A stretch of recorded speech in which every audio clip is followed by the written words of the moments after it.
Meantime, in New Mexico, people living in the mountain community of Ruidoso are also dealing with the aftermath of deadly flash floods. At least one home washed away in heavy rainfall yesterday, and 3 people were killed, including 2 children. Emergency crews rescued dozens of people trapped in their homes or caught in fast-moving waters. Officials urged residents to seek higher ground ahead of those storms, and they say many people did heed those warnings, which saved lives. Now, this same community in New Mexico dealt with devastating wildfires last year, which factored into what happened this week. CBS News national correspondent Carter Evans joins us from Los Angeles with more on this. And Carter, can you give us an update on what's happening on the ground right now?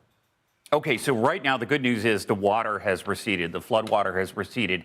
But this happened kind of late in the afternoon yesterday, and the floodwater rose so quickly. I think that warning came in at around 3 p.m. local time, and within an hour, the river there, the Rio Ruidoso, had risen from 2 feet to 20 feet. That was a record level. So today they are searching for people in areas that they could not get to last night after dark fell. But right now, we don't believe any other people are missing. At least no people have been reported missing. They're just checking to make sure no one else has gone missing. And Carter, residents responding to warnings there to seek higher ground. That's being credited with saving lives out there. What kind of warning system is in place there, and especially noteworthy given what's happening in Texas?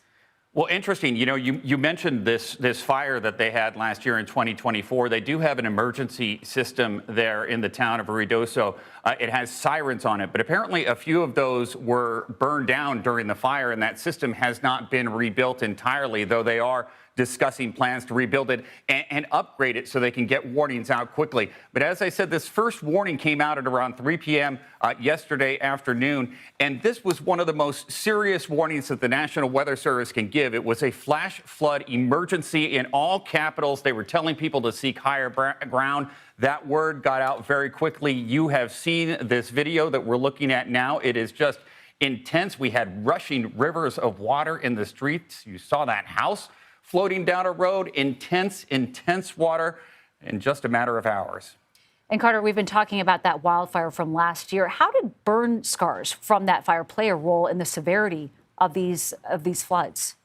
You know, this is something that we have to worry about after all wildfires, especially these very hot wildfires that basically scorch everything. And that's what happened in this case. And when you look at these hillsides now, they're bare. There's just a couple of twigs. The trees are gone. The brush is gone. There's nothing there to hold the dirt in place, except for this crust that forms on the top layer of dirt after a wildfire. And that crust can sometimes be hydrophobic, meaning that it repels water. So when you get a bunch of rain really quickly in a concentrated area, it just rolls right off the top of that soil and starts picking up speed and debris as it goes downhill. And that's what happened yesterday in Ruidoso.